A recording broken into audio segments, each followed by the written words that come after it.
Before I get started, I'd like to share a story that I found in reviewing the literature. A professor stands up in front of his class and places a large mayonnaise jar and 2 cups of coffee on the table. He pulls out a box of golf balls and fills the mayonnaise jar with them. He asks the class, "Is the jar full?" They say yes.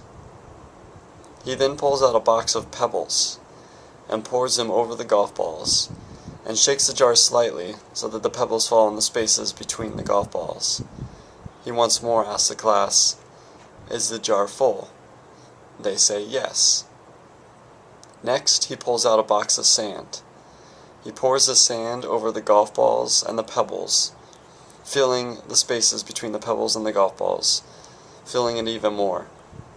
He then asks the class, "Is this jar full?" After some laughter, they say yes.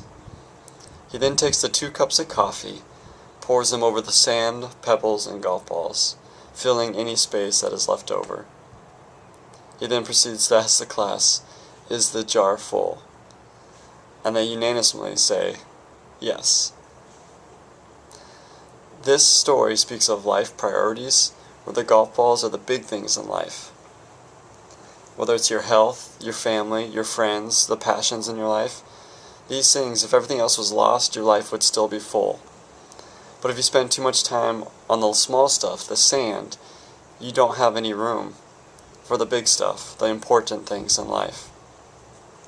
This story speaks of life priorities, but can be applied on a more narrow scope within Target and its problem. The problem within my organization is that priorities are not clearly defined or organized effectively. They are ambiguous at best.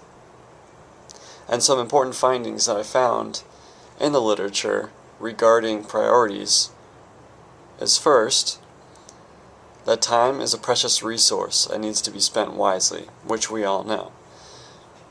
And time is the currency of life, and it requires investing wisely.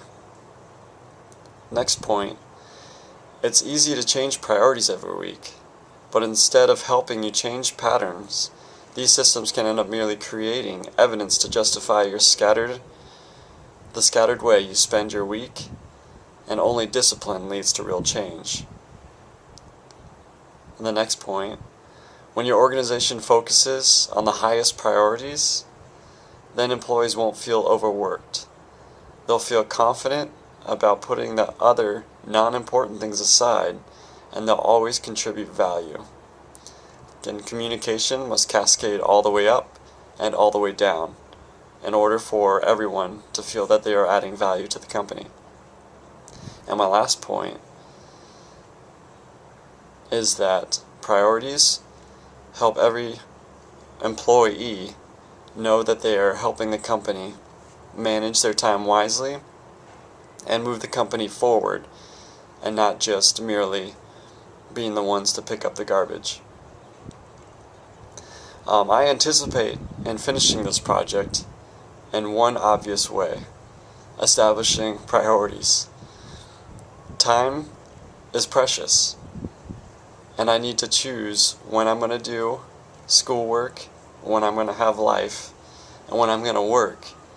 And in order to finish this project, I'm going to need to organize it effectively and put things in the right place so that I can still have a full life, but not forget about the important things, but not filling it with any of the little things.